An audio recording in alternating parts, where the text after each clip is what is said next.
Gordan was resting in the siding. Sometimes he thought, it's really tiring to be such a large and splendid engine. One does have to keep up appearances so.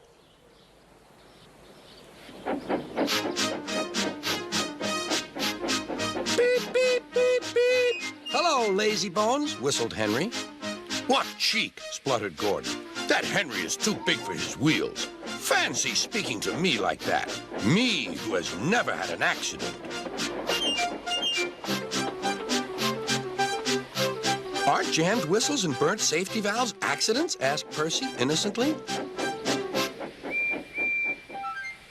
No, indeed. High spirits. Might happen to any engine. But to come off the rails like Henry did, well, I ask you, is that right? Is it decent? Then it was Henry's turn to take the express. Gordan watched him getting ready. Be careful, Henry. You're not pulling the flying kipper now. Mind you keep on the rails today.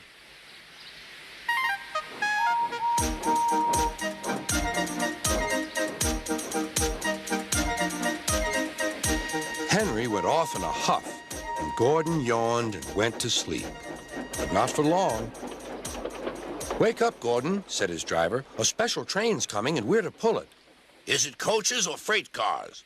Cars, said his driver. Cars, said Gordan.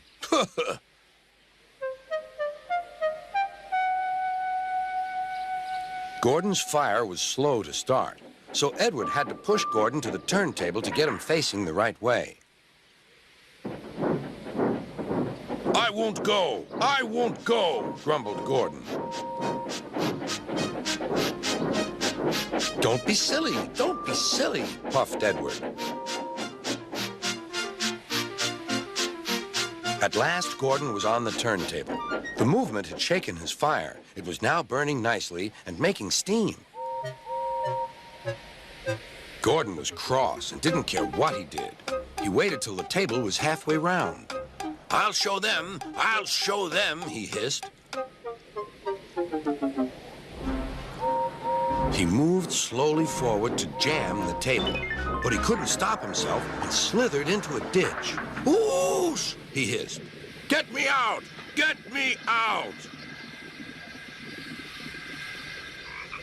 Not a hope, said his driver and fireman. You're stuck, you silly great engine. Don't you understand that? They telephoned Sir Topham Hatt.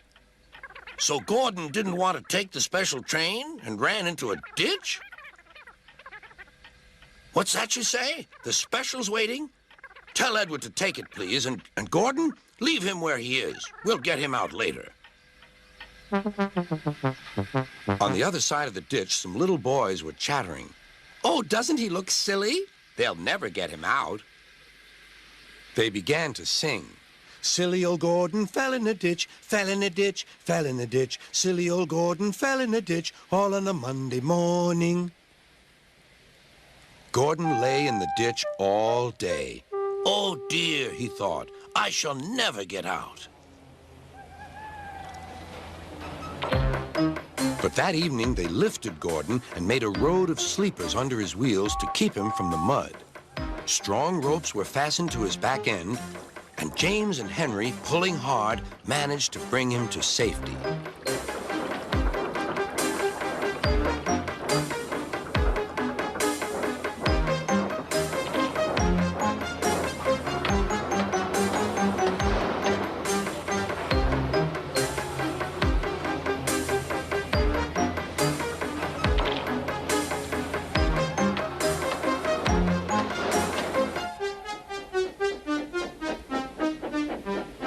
Late that night, Gordan crawled home, a sadder and wiser engine.